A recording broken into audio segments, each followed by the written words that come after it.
بسم الله الرحمن الرحيم إن الحمد لله وحده والصلاة والسلام على من لا نبي بعده أما بعد فأعوذ بالله من الشيطان الرجيم بسم الله الرحمن الرحيم۔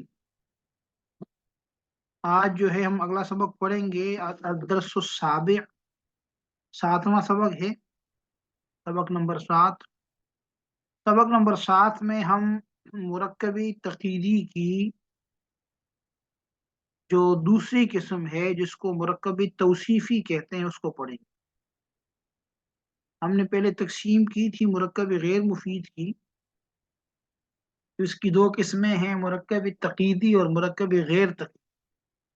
اور مرکب تقییدی کی دو قسمیں ہم نے بنائی تھی، مرکب اضافی اور مرکب توصیفی۔ مرکب اضافی کو ہم تفصیل سے پڑھ چکے ہیں، جو بھی اس کی ضروری اور اہم مباحث تھیں وہ ہو گئی ہیں پوری۔ اب ہم مرکب تقییدی کی دوسری قسم پڑھیں گے۔ پہلی قسم تو آپ جان چکے ہیں کہ وہ مرکب اضافی ہے۔ آج ہم دوسری قسم پڑھیں گے، دوسری قسم ہے مرکب توصیفی۔ مرکب توصیفی کیسے کہتے ہیں جی؟ توصیفی صفت سے ہے، اور مرکب توصیفی اس مرکب کو کہتے ہیں جو موصوف اور صفت سے مرکب ہو، جن میں سے پہلا جز موصوف اور دوسرا جز صفت ہوتا ہے، ٹھیک ہے نا؟ تو مرکبی توصیفی اس مرکب کو کہتے ہیں جو موصوف اور صفت سے مرکب ہو۔ پہلا جز کیا ہوگا؟ موصوف ہوگا، اور دوسرا جز صفت ہوگی۔ مثال دیکھیے گا، رجل عالم، رجل عالم، اس کا ترجمہ ہے عالم آدمی۔ یہ مرکب ہے دو اجزاء سے۔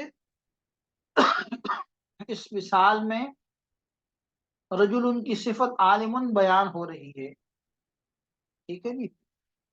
تو رجل موصوف ہے اور عالم اس کی صفت، یعنی ایسا آدمی جو عالم ہے۔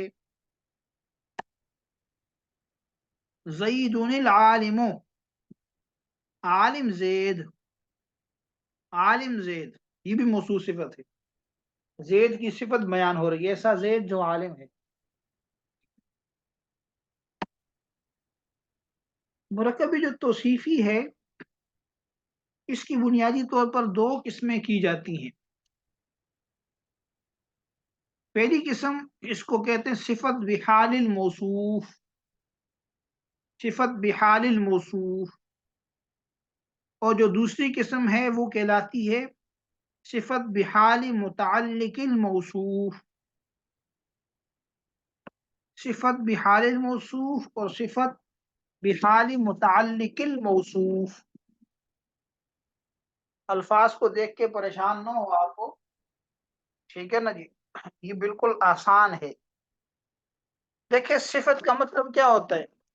صفت موصوف کی حالت کو بیان کرتا ہے نا، موصوف کی وضاحت کرتا ہے، اس کی کیفیت، اس کی حالت، اس کی صفت بیان کرتا ہے، ٹھیک ہے نا؟ جب آپ کہتے ہیں رجل عالم، تو عالم جو ہے اس رجل کی حالت، کیفیت، صفت، حاجی خصوصیت کو بیان کر رہا ہے، اس کی وضاحت کر رہا ہے، ٹھیک ہے نا؟ تو یہ جو صفت ہے کبھی تو وضاحت کرتی ہے، کبھی تو صفت بیان کرتی ہے اپنے موصوف کی۔ اگر صفت اپنے موصوف ہی کی ہو اس کو کہتے ہیں صفت بحال الموصوف، ٹھیک ہے نا؟ اور اگر صفت موصوف سے تعلق رکھنے والی کسی چیز کی ہو، موصوف کی نہ ہو، موصوف سے تعلق رکھنے والی کسی چیز کی ہو، اس کو کہتے ہیں صفت بحال متعلق الموصوف۔ اگر میں اس کا ترجمہ کروں تو ترجمہ کیا ہوگا؟ موصوف کے متعلق کی حالت کی صفت۔ اس کو ذرا دیکھیے گا، اگر میں یہ صفت بحال الموصوف کسے کہتے ہیں؟ وہ صفت جو اپنے مطبوع میں موجود معنی پر دلالت کرے، وہ صفت جو اپنے مطبوع میں موجود معنی پر دلالت کرے، یعنی وہ صفت ہے جو اپنے مطبوع، اپنے موصوف، مطبوع بھی کہہ سکتے ہیں اور مطبوع بھی کہہ سکتے ہیں آپ، کیونکہ یہ توابع میں سے ہے، اس کو موصوف کو مطبوع بھی کہتے ہیں۔ تو وہ صفت جو اپنے مطبوع میں موجود معنی پر دلالت کرے اس کو صفت بحال موصوف کہا جاتا ہے، یعنی موصوف کے حال کو بیان کرنے والی صفت۔ صفت بحال موصوف کا ترجمہ کیا ہے؟ موصوف کے حال کو بیان کرنے والی صفت، ٹھیک ہے نا جی۔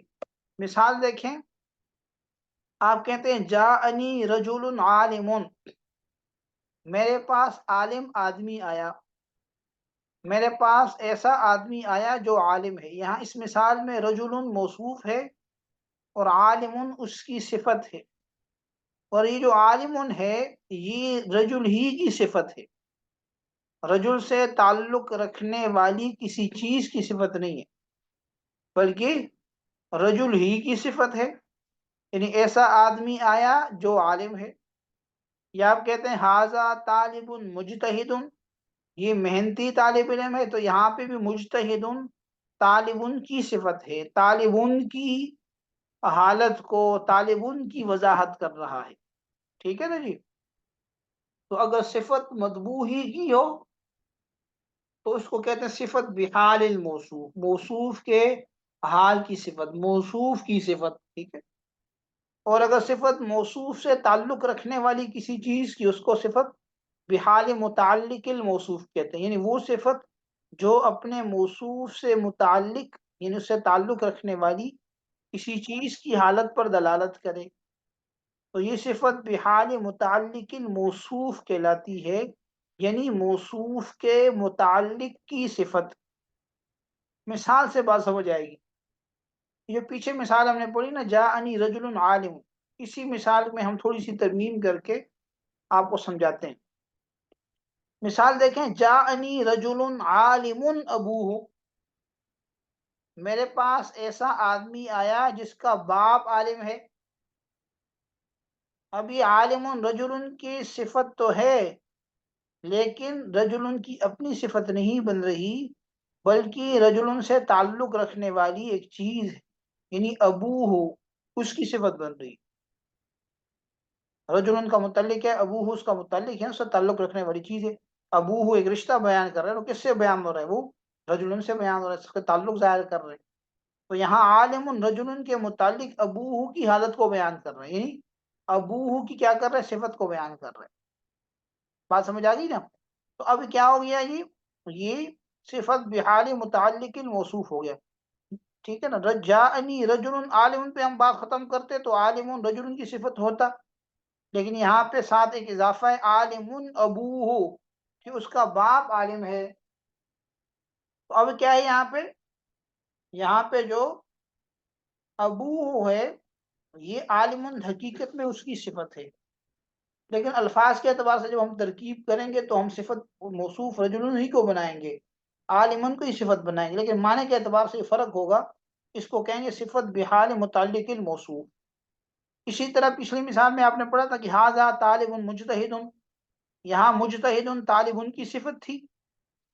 اسی مثال میں ہم تھوڑی سی ترمیم کر کے دیکھتے ہیں، ہم کہتے ہیں کہ ھذا طالب مجتہد صدیقہ، یہ ایسا طالب علم ہے جس کا دوست محنتی ہے۔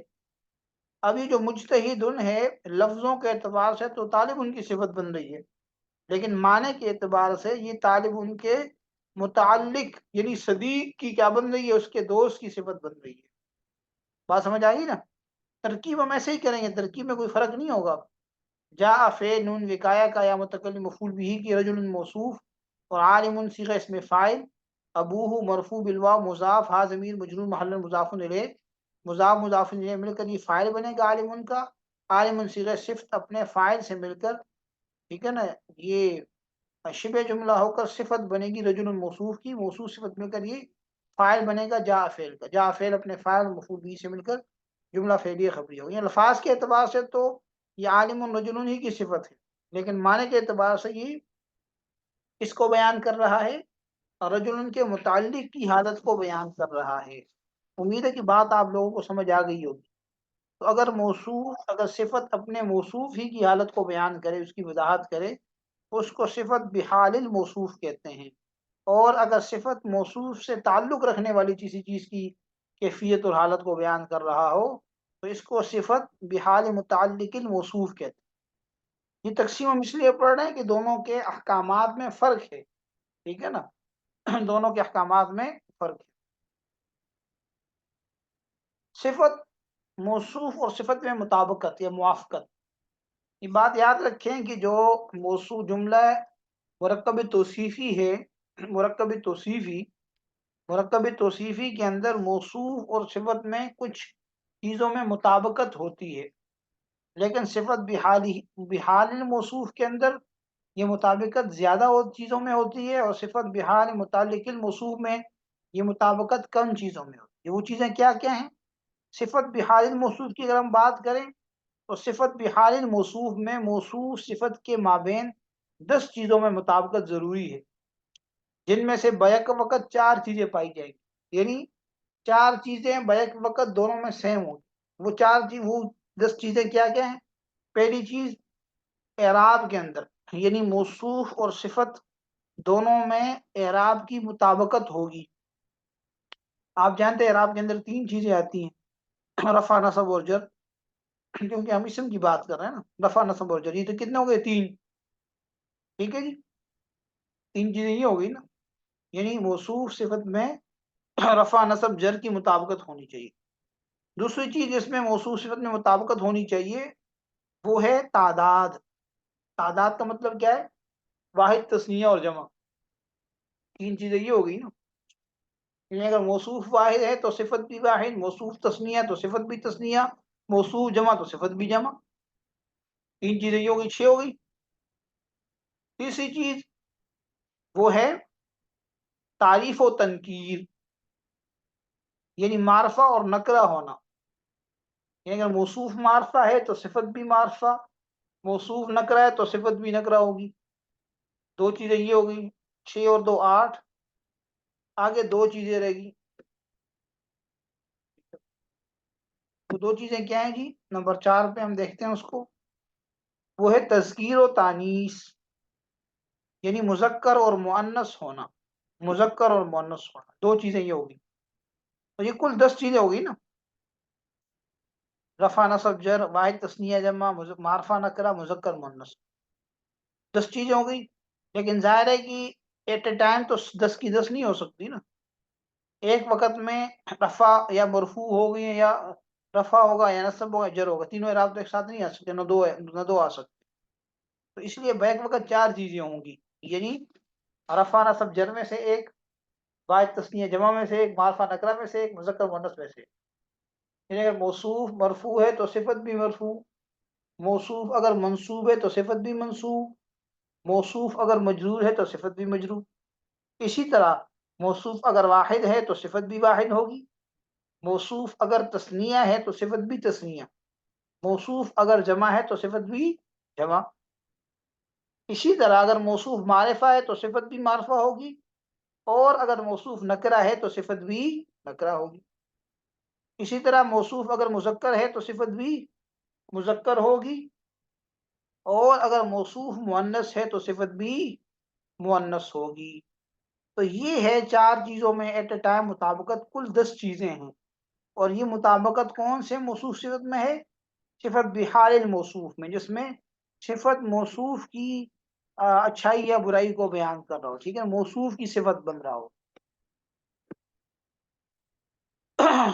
یہ اسی کی میں نے وضاحت یہاں پہ کر دی، جو میں نے آپ کو زبانی بتا دی ہے۔ یہ موصوف اگر مرفوع تو صفت بھی مرفوع، موصوف منصوب صفت بھی منصوب، موصوف مجرور صفت بھی مجرور، ٹھیک ہے نا، موصوف واحد تو صفت بھی واحد، موصوف تثنیہ صفت بھی جمع تثنیہ، موصوف جمع تو صفت بھی جمع، موصوف معرفہ تو صفت بھی معرفہ، موصوف نکرہ تو صفت بھی نکرہ، موصوف مذکر تو صفت بھی مذکر، موصوف مؤنث تو صفت بھی مؤنث۔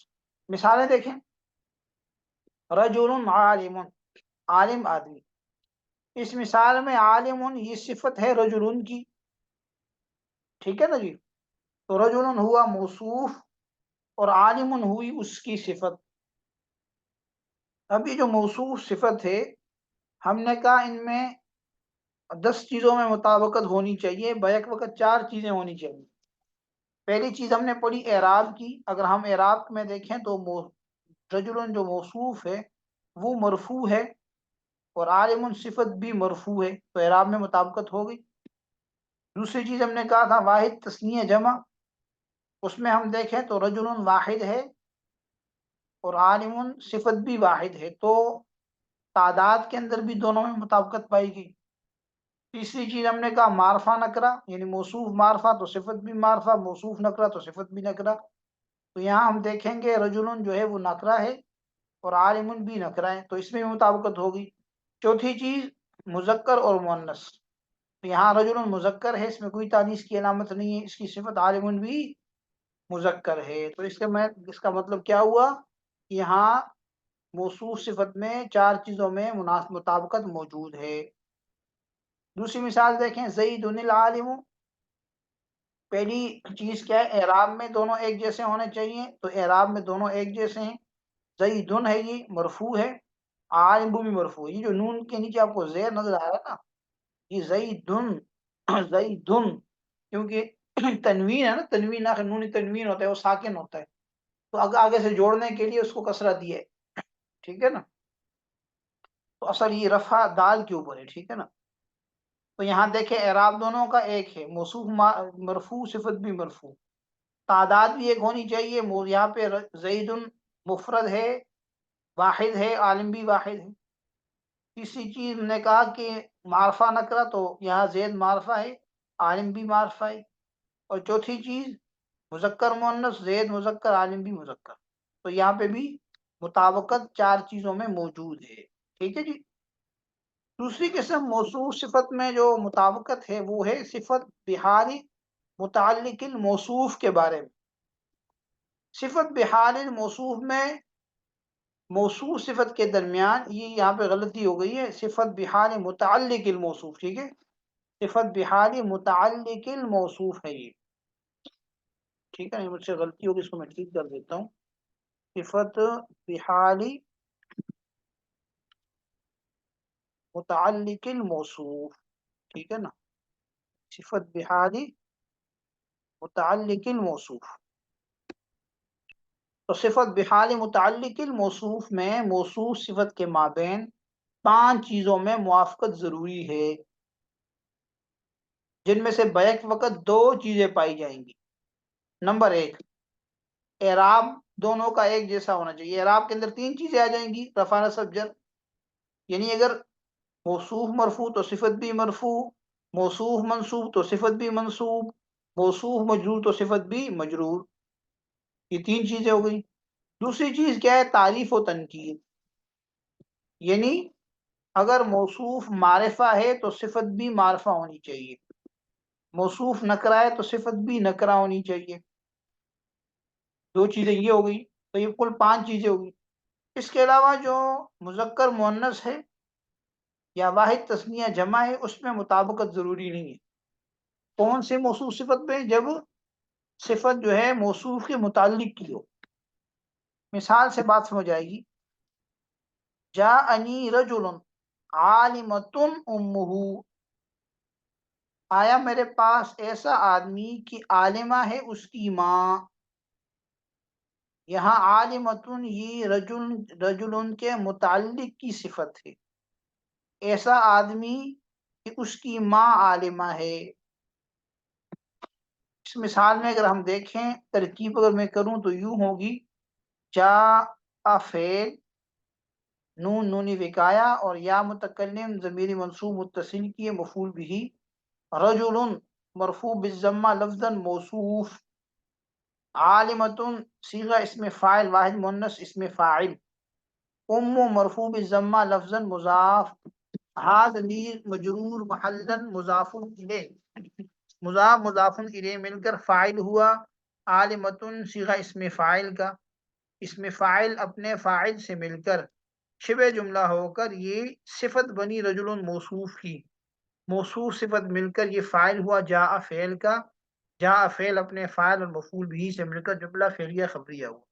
دیکھیں الفاظ کے اندر وہ صفت ہی بنے گا موصوف کے لیے، معنی کے اعتبار سے اس کی اپنی صفت نہیں بنے گی، ٹھیک ہے نا۔ یہ دیکھیں تو یہاں اگر ہم دیکھیں، یہاں عالمتن جو ہے وہ رجل کی صفت نہیں ہے معنی کے اعتبار سے، بلکہ رجل کے متعلق کی صفت ہے، وہ متعلق ہے امہ اس کی ماں۔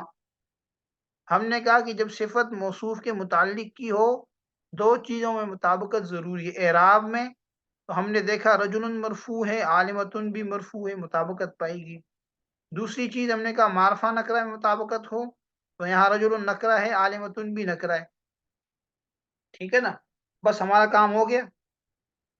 اب اگر دیکھا جائے تو رجل جو ہے مذکر ہے اور عالمتن مؤنث ہے، اور یہ چیز صفت بحال الموصوف میں تو جائز نہیں ہوتی، لیکن صفت بحال متعلق الموصوف ہے، لہٰذا اس میں کوئی معنی نہیں، یہ شرط ہی نہیں۔ ایک اور مثال دیکھیں، جاءتنی امرأۃ عالم زوجہا، میرے پاس ایک عورت آئی کہ عالم ہے اس کا شوہر۔ ابھی عالم صفت ہے امرأۃن کے متعلق کی، متعلق کیا ہے؟ زوج۔ لیکن میں دوبارہ بتا رہا ہوں کہ یہ صفت معنی کے اعتبار سے، ترکیب کے اعتبار سے نہیں ہے۔ ترکیب کے اعتبار سے تو آپ عالم کو صفت ہی بنائیں گے امرأۃن کی، اس کی ترکیب بھی بالکل اسی طرح کی ہے۔ جاءت فعل صیغہ واحد مؤنث غائب فعل ماضی معلوم، نون یہاں پہ نون وقایا ہے، یا ضمیر منصوب متصل کی مفعول بھی ہے، امرأۃ مرفوع بالضمہ لفظاً یہ موصوف ہے، عالم صیغہ اسم فاعل ہے، اور زوج مرفوع بالضمہ لفظاً مضاف، اور ہا ضمیر مجرور محلاً مضاف الیہ، ضمیر مجرور متصل کی ہے یہ، تو مضاف الیہ مل کر فاعل ہوا، عالم صیغہ اسم فاعل کا، صیغہ اسم فاعل اپنے فاعل سے مل کر شبہ جملہ ہو کر یہ کیا بن گئی؟ یہ شبہ جملہ ہو گئی صفت امرات موصوف کے لیے، موصوف اپنی صفت سے مل کر یہ فاعل ہو گیا جاءت فعل کی، جاءت فعل اپنے فاعل اور مفعول بھی سے مل کر جملہ فعلیہ خبریہ ہوا۔ یہاں دیکھیں عالم یہ صفت ہے، صفت بحال متعلق الموصوف، تو ہم موصوف صفت میں مطابقت دیکھیں گے۔ امرأۃن اعراب کے اندر مطابقت موجود ہے، امرأۃن بھی مرفوع عالم بھی مرفوع۔ دوسری چیز معرفہ نکرہ، امرأۃن بھی نکرہ اور عالم بھی نکرہ۔ تیسری جو تذکیر و تانیث ہے اس میں اختلاف ہے، ٹھیک ہے نا، واحد تثنیہ جمع میں تو مطابقت پائی جا رہی ہے، اگرچہ ہوں یہاں مقصود نہیں ہے ہماری، ٹھیک ہے نا، لیکن ویسے میں بتا رہا ہوں۔ اور تعریف و تنکیر کے اعتبار، معرفہ و نکرہ کے اعتبار سے دیکھیں تو امرأۃن جو ہے وہ مؤنث ہے، اور عالم جو ہے مذکر ہے، یعنی تذکیر و تانیث کے اعتبار سے میں بات کر رہا ہوں، ٹھیک ہے نا جی، لیکن چونکہ وہ اس میں ضروری نہیں ہے، ٹھیک ہے نا، اس کی شرط نہیں ہے، لہٰذا یہ ترکیب درست ہے۔ ایک اور مثال دیکھیں، قرآن کریم میں آیت ہے ربنا اخرجنا، اے اللہ ہمیں نکال دے، من هذه القریۃ اس گاؤں سے، اس بستی سے، الظالم اہلها کہ ظالم ہے اس کے باشندے۔ یہاں اس مثال میں دیکھیں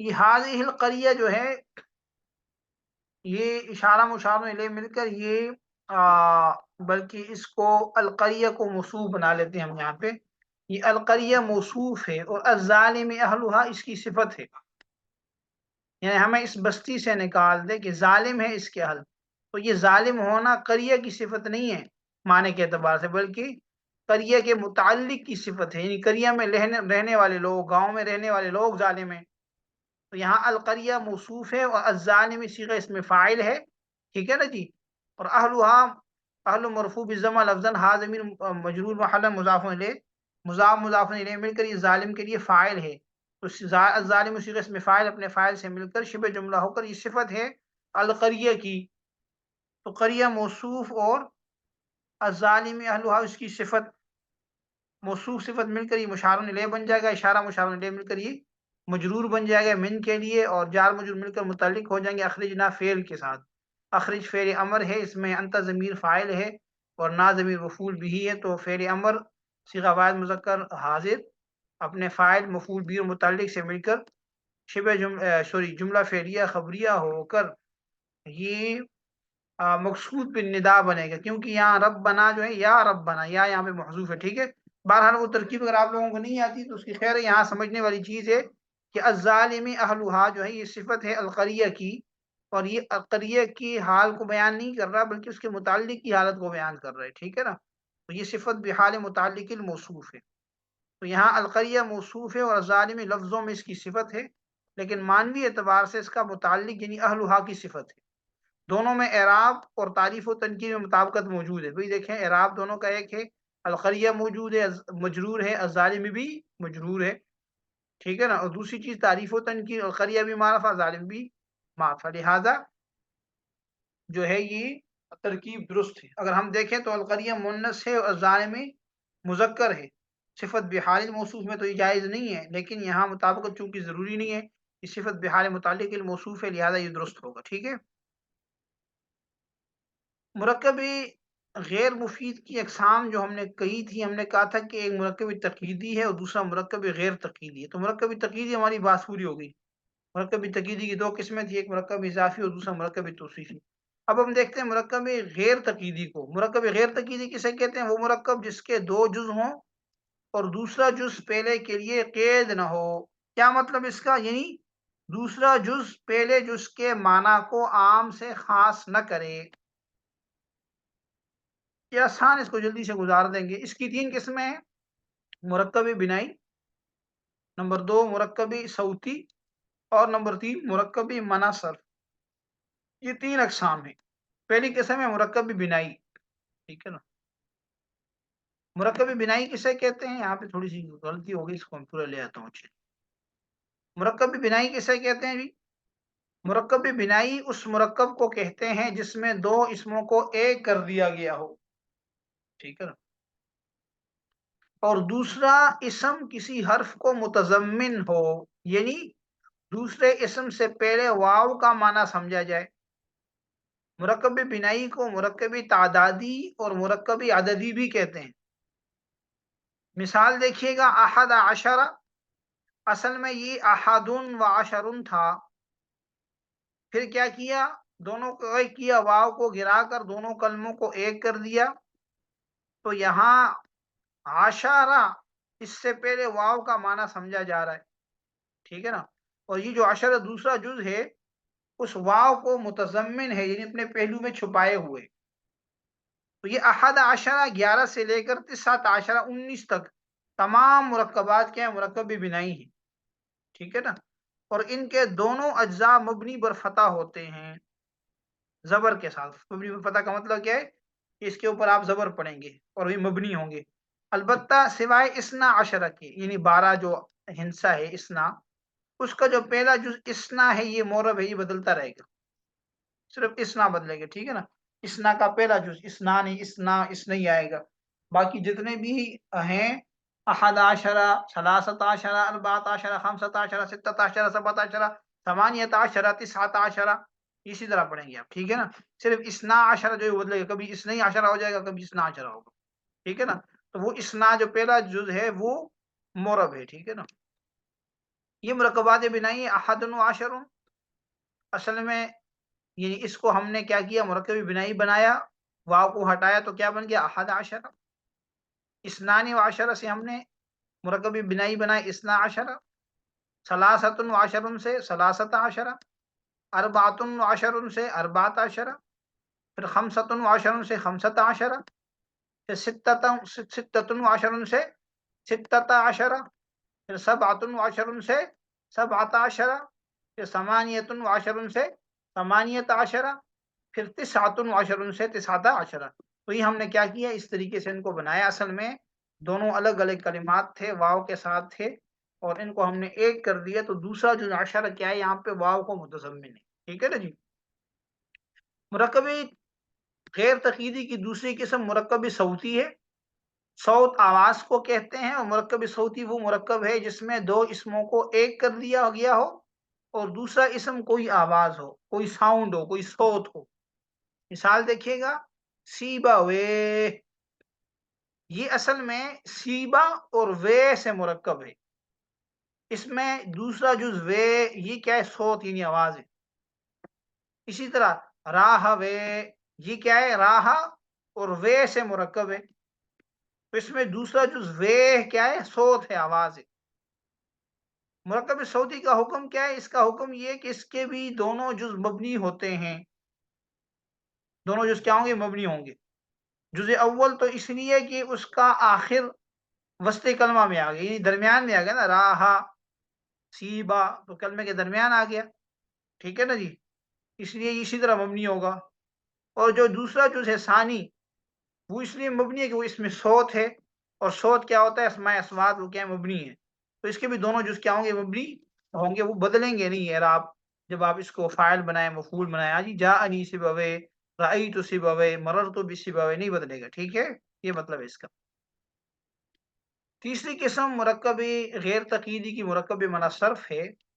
وہ مرکب جس میں دو اسموں کو ملا کر ایک کر دیا گیا ہو لیکن دوسرا اسم حرف کو متضمن نہ ہو، اور نہ ہی دونوں کے مابین کوئی نسبت ہو. یعنی یہ آپ سمجھ لیں کہ بلا وجہ دونوں کلمات کو لے کے ملا دیا، اس میں کوئی قاعدہ اور ضابطہ نہیں ہے.